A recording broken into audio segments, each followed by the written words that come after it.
हाँसो खोज्न परिवारको हाँसो खुसी तुल्झिन्छु त्यो स्वार्थ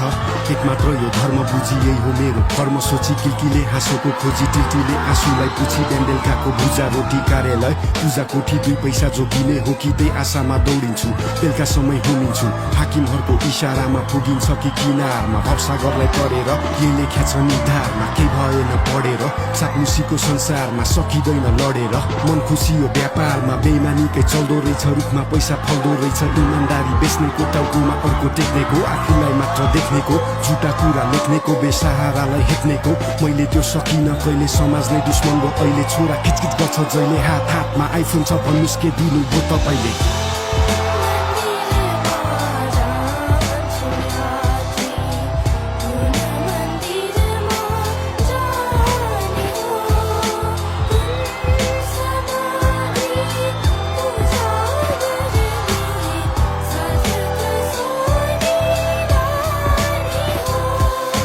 छिमेकीको घरमा नयाँ कम्प्युटर ल्याएको छ रे सधैँ घरमा ककटेल पार्टी ठुलो सचिव भएको रे घोर्लेको पकेटमा हात्ती महँगो घडी लाको रे हजुरबाको खिल्छ छाती भ्रष्टाचारी भएकोले छोरा मेरो बिलौना गर्छ बाइसाइकल चाहिँ चाहियो रे छोरीलाई खेलौना छैन बार्बी डल